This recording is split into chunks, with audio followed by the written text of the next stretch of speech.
నమస్కారం, welcome to Arun blogs.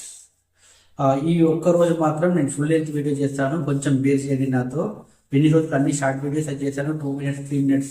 కాకపోతే ఈ రోజు చాలా టాపిక్స్ ఉన్నాయి. ముఖ్యంగా మనం ఈ వీడియో మొత్తము ఎక్కువగా జింబాబ్వే క్రికెట్ కి సంబంధించి మాట్లాడుకుందాము. అంతకుముందు T20 వరల్డ్ కప్ సంబంధించి ఒక 2-3 విషయాలు మనం మాట్లాడుకుందాము. ఫస్ట్ థింగ్ ఏంటంటే సూపర్ 8 ఈ రోజు నుంచి స్టార్ట్ అవ్వబోతుంది. ఈ రోజు వచ్చేసి న్యూజిలాండ్ వర్సెస్ పాకిస్తాన్ మ్యాచ్ జరగబోతుంది. సో యాజ్ యూజువల్ గా పాకిస్తాన్ మ్యాచ్ అంటే శ్రీలంకలో ఉంటుంది కాబట్టి శ్రీలంకలో జరగబోతుంది ఈ మ్యాచ్. సో నేను ఇక్కడ 2-3 రోజుల నుంచి ఒక మెమ్స్ కానీ లేకపోతే పోస్ట్ కానీ చూస్తున్నాను. ఏంటంటే టేబుల్లో టాప్ టీమ్స్ ఉన్న టీమ్స్ ని ఒకే దాంట్లో గ్రూప్ లో పెట్టారు, సెకండ్ ప్లేస్ లో ఉన్న టీమ్స్ అన్ని ఒక దాంట్లో పెట్టారు అని చెప్పి చాలా మంది ఇట్లా పోస్టులు పెడతా ఉన్నారు.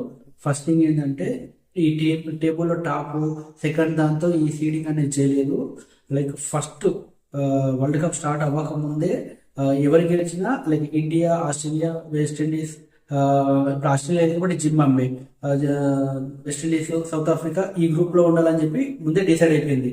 న్యూజిలాండ్, పాకిస్తాన్, శ్రీలంక, ఇంగ్లాండ్ ఈ గ్రూప్ లో ఉండాలని డిసైడ్ అయిపోయింది. అదేలా డిసైడ్ చేశారంటే సీడింగ్ ఇండియా T20లో నంబర్ 1 ర్యాంక్ ఒక గ్రూప్ లో ఉంది, సెకండ్ ర్యాంక్ లో ఉన్న న్యూజిలాండ్ ఇంకో గ్రూప్ లో ఉంది, థర్డ్ ర్యాంక్ లో ఉన్న ఆస్ట్రేలియా మన గ్రూప్ లో ఉంది, ఫోర్త్ ర్యాంక్ లో ఉన్న ఇంగ్లాండ్ ఈ గ్రూప్ లో ఉంది. సో అలా సీడింగ్ చేశారు. వరల్డ్ కప్ లో ఉన్న టేబుల్ టాప్ టీమ్స్ అలా చేయలేదు. ఇలా చూసినా ఇండియాకి చాలా మంచిదని చెప్పాలి. సపోజ్ మనం వెస్టిండీస్, జింబాబ్వేతో ఆడుతున్నాము, అదే ఇప్పుడు మన గ్రూప్ లో న్యూజిలాండ్, ఇంగ్లాండ్, శ్రీలంక లాంటి టీమ్స్ ఉంటే అది ఇంకా టఫ్ అయ్యేది మనకు. సో మనం ఇంకా సేఫ్ అనే చెప్పాలి. నన్ను అడిగితే మాత్రం ఫస్ట్ ఇండియా ఉన్న గ్రూప్ తో కంపేర్ చేస్తే శ్రీలంక, పాకిస్తాన్, ఇంగ్లాండ్, న్యూజిలాండ్ ఉంది కదా, ఆ గ్రూప్ చాలా డిఫికల్ట్ అని చెప్పాలి. అందరూ ఆల్మోస్ట్ ఈక్వల్ గా ఉన్నారు. ఏ టీం గెలుస్తుందని కూడా చెప్పడం కష్టము. ఇక ఇండియా విషయానికి వస్తే ఇండియా 3 మ్యాచ్ ఆడబోతుంది సూపర్ 8 లో. South Africa, West Indies, జింబాబ్వేతో.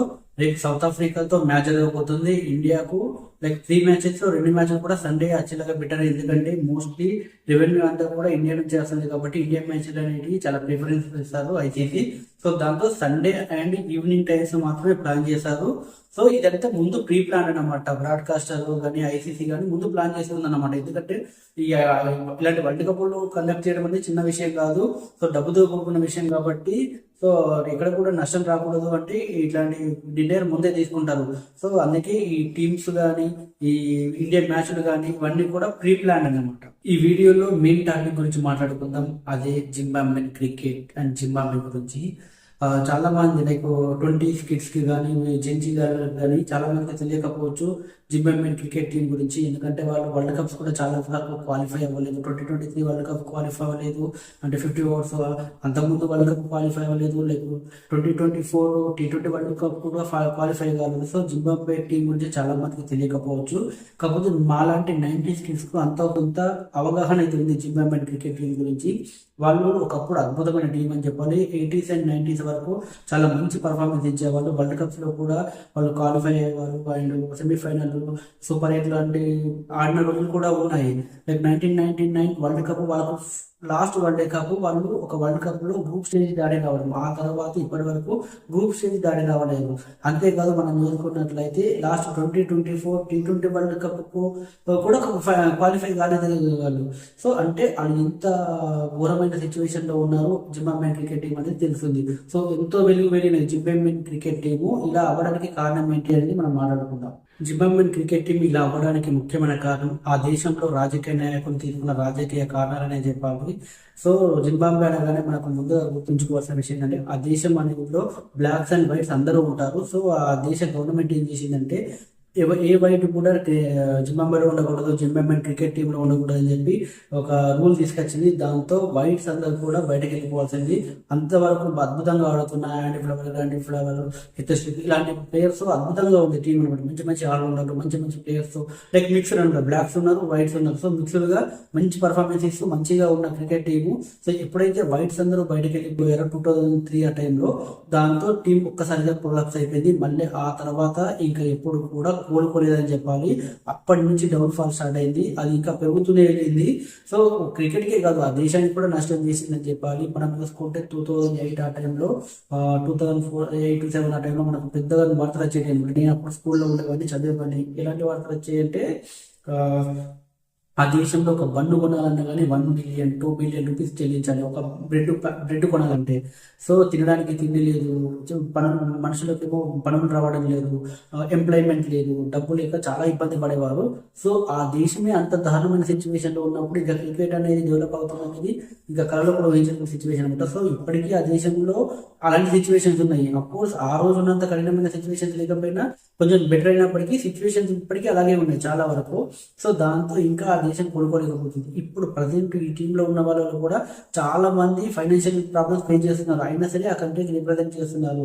సో చాలా మంది మనం చూసుకుంటే మేము ఇంకా క్రికెట్ ఆడుతూ మన ఫ్యామిలీని పోషించుకోలేమని చెప్పి క్రికెట్ కు రిటైర్మెంట్ ఇచ్చి వెళ్ళిపోయే వాళ్ళు చాలా మంది ఉన్నారు. ఎందుకంటే డబ్బులు లేక మూలిగే నక్క పైన తాటికాయ పడ్డట్టుగా అప్పటికే జింబాబ్వే టీము కానీ జింబాబ్వే కంట్రీ కానీ ఎన్నో నష్టాల్లో కష్టాల్లో ఉన్న టీం మీద ఐసీసీ బ్యాన్ విధించిందని చెప్పాలి. ఐసీసీ జింబాబ్వే బోర్డు కానీ క్రికెట్ ని కానీ బ్యాన్ చేసిందని చెప్పాలి. సో దానికి రీజన్ ఏంటంటే ఐసీసీ క్రికెట్ డెవలప్మెంట్ కోసం వివిధ దేశాలకు డబ్బు ఇస్తుంది. ఆ డబ్బుని ప్లేయర్ల కోసము క్రికెట్ డెవలప్మెంట్ కోసం వాడాలి. దాన్ని అలా వాడకుండా అక్కడ పొలిటీషియన్స్ కానీ ఆ బోర్డు మెంబర్స్ కానీ దాన్ని మిస్యూజ్ చేశారు, ఫ్రాడ్ చేశారు. దాంతో ఐసీసీ జింబాబ్వే క్రికెట్ టీమ్ ని బ్యాన్ చేసిందని చెప్పాలి. ఐసీసీ బ్యాన్, ఫైనాన్షియల్ ఇష్యూస్, ఎన్నో ప్రాబ్లమ్స్ ఉన్న జింబాబ్వే టీము బ్యాన్ నుంచి ఈరోజు సూపర్ 8 క్వాలిఫై అయింది. అది కూడా ఆషామాషం కాదని చెప్పాలి. లేకపోతే చిన్న చిన్న టీమ్స్ కాదు, ఆస్ట్రేలియా, శ్రీలంక లాంటి టీమ్స్ ని కూడా ఓడించి ఈరోజు సూపర్ 8 క్వాలిఫై అయిందంటే చాలా గొప్ప విషయం అని చెప్పాలి. ఇప్పుడు ఈ టీంలో ఉన్న చాలా మంది ప్లేయర్స్ కు ఎన్నో బాధలు గాథలు ఉన్నాయని చెప్పాలి. వాటి గురించి మనం మాట్లాడుకుంటే ఫస్ట్ మెయిన్ బౌలర్ ముజర్బానీ గురించి మాట్లాడుకోవాలి. ముజర్బానీ తల్లిదండ్రులు ఆయన చిన్నతనంలోనే కోల్పోయాడు. సో వాళ్ళ గ్రాండ్ మదర్, వాళ్ళ నానమ్మ ముజర్బానీని అండ్ వాళ్ళ సోదరు లైక్ వాళ్ళ కజిన్ సిబ్లింగ్స్ 5గురిని కూరగాయలు అమ్ముకొని వాళ్ళ నానమ్మ పెంచారంట. అలాంటి ముజర్బానీ ఒకరోజు హైవే క్లబ్ దగ్గర షూ కూడా లేకుండా ఏమీ లేకుండా క్రికెట్ ఆడుతుంటే అప్పటి జింబాబ్వే ప్లేయర్ తతందర్ తైబ్ చూసి ఎంకరేజ్ చేసి ఒక క్రికెట్ ప్లేయర్ గా మలిచాడంట. ఎన్నో కష్ట నష్టాలను ముడుచుకొని టీంలోకి వచ్చినప్పటికీ స్టార్ట్ మాత్రం అంత గొప్ప స్టార్ట్ రాలేదని చెప్పాలి. చాలా పూర్ స్టార్ట్ వచ్చింది ఆ ముజర్బానికి. అయినా సరే సెలెక్టర్లు ఆయన మీద నమ్మకం ఉంచారు. దాంతో తర్వాత సక్సెస్ అయ్యాడు. ఈరోజు జింబాబ్వే టీము వరల్డ్ కప్ కు క్వాలిఫై అవ్వడంలో కానీ లేదంటే జింబాబ్వే టీము ఈరోజు సూపర్ 8 కు క్వాలిఫై అవ్వడంలో కానీ చాలా ముఖ్య పాత్ర పోషించాడు ముజర్బానీ అని చెప్పాలి. ఇప్పటికీ 3 మ్యాచ్ల్లో బౌలింగ్ చేసి 9 వికెట్లు తీసుకున్నాడు. మరో ప్లేయర్ ర్యాన్ గురించి మాట్లాడుకుందాము. రీసెంట్ గా ఆయన ఒక పోస్ట్ కూడా పెట్టాడు, మాకు ఎవరైనా స్పాన్సర్ చేయగలరా మా షూకి, మేము మా దగ్గర గ్లూ కూడా అయిపోయింది, షూని అంటించుకోవడానికి కూడా గ్లూ లేదు, మాకు ఎవరైనా స్పాన్సర్ చేస్తే బాగుంటుందని చెప్పి పెట్టాడు. సో ఆ ఒక్క విషయం చాలా మందిని కదిలించిందని చెప్పాలి. ఎందుకంటే ప్రాపర్ షూ కూడా లేకుండా ఆ ప్లేయర్లు ఇప్పుడు రోజు వరల్డ్ కప్ ఆడుతున్నారు, సూపర్ 8 క్వాలిఫైర్ అంటే అది నార్మల్ విషయం కాదు. ఎన్నో ఫెసిలిటీస్ ఉంటే తప్ప టీమ్స్ ఈరోజు పర్ఫార్మెన్స్ చేయట్లేదు. అలాంటిది ఇలాంటి ఫెసిలిటీస్ లేకుండా అట్లీస్ట్ షూ లాంటివి కూడా లేకుండా వాళ్ళు క్రికెట్ ఆడుతున్నారు అంటే చాలా గొప్ప విషయం అని చెప్పాలి. మరో ప్లేయర్ జింబాబ్వే కెప్టెన్ సికిందర్ రాజా. బేసిక్ గా సికిందర్ రాజా జింబాబ్వే కాదు, ఈజ్ ఏ పాకిస్తానీ. పాకిస్తాన్ లో పుట్టి పెరిగాడు, పాకిస్తాన్ లో పైలట్ అవ్వాలనుకున్నాడు. కాకపోతే ఆయనకున్న ఐ ఇష్యూ వల్ల పైలట్ అవ్వలేకపోయాడు, అక్కడ రిజెక్షన్ అయింది. సో దాంతో 2002లో ఆయన జింబాబ్వేకు ఫ్యామిలీతో సహా మైగ్రేట్ అయ్యాడు. అక్కడ సాఫ్ట్వేర్ ఇంజనీరింగ్గా మొదలు పెడదాం అనుకున్నాడు ఆయన జీవితాన్ని. కాకపోతే ఆయనలో ఉన్న పొటెన్షియాలిటీ క్రికెట్ గురించి అప్పుడు తెలుసుకొని క్రికెట్ ఆడడం మొదలు పెట్టాడు. సో ఈ రోజు క్రికెట్ లైక్ జింబాబ్వే క్రికెట్ కు కెప్టెన్ అయ్యాడు. Zimbabwe cricket team world cup qualify చేశాడు. అక్కడ నుంచి సూపర్ 8 లోకి తీసుకెళ్లాడు. చాలా అద్భుతమైన మనిషి అని చెప్పాలి, చాలా మంచి మనిషి కూడా. జింబాబ్వేలో లైక్ పూర్ పీపుల్ కోసం ఫుడ్ అలా హెల్త్ గురించి ఒక ఫౌండేషన్ పెట్టి వాళ్ళకు సహాయం కూడా చేస్తున్న గొప్ప వ్యక్తి అని చెప్పాలి సికిందర్ రాజా. మనం మాట్లాడుకోవాల్సిన మరో ప్లేయర్ అనేది కంటే మరో హీరో అని చెప్పాలి. ఈ none other than Brandon Taylor.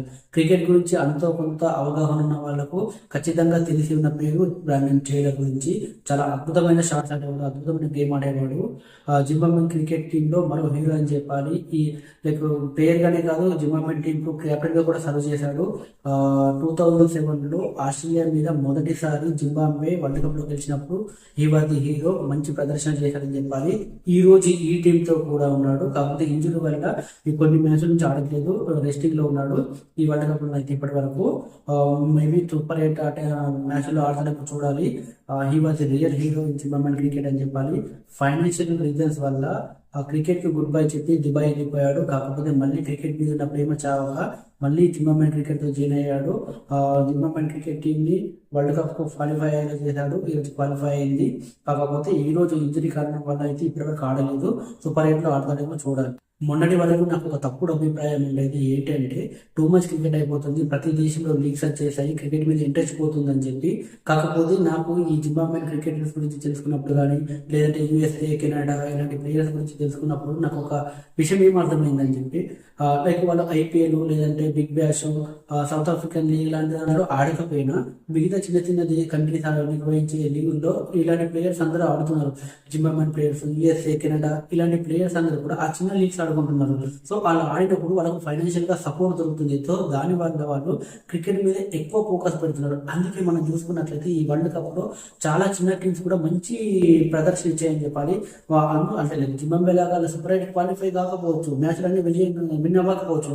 మనం చూసుకుంటే యూఎస్ఏ కానీ ఇండియా మీద ఎంత అద్భుతంగా ఆడింది, నెదర్లాండ్ కానీ పాకిస్తాన్ మీద ఎంత అద్భుతంగా ఆడింది.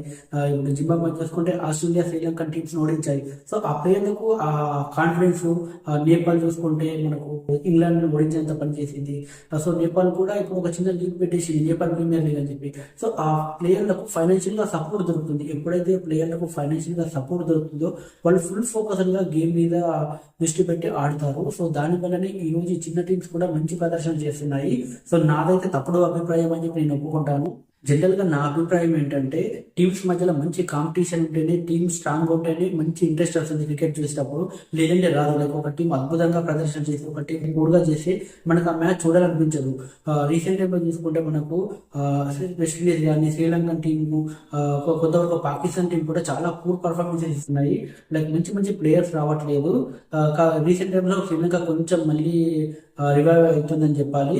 సో ఆ ప్రతి టీం ఎప్పుడైతే స్ట్రాంగ్ గా ఉండి మంచి కాంపిటీషన్ ఇచ్చి మంచి కాంపిటీషన్ లో గేమ్స్ ఆడతాయో అప్పుడు మనకు చాలా ఇంట్రెస్ట్ వస్తుంది గేమ్ మీద. గేమ్ కూడా అది ఉపయోగపడుతుంది.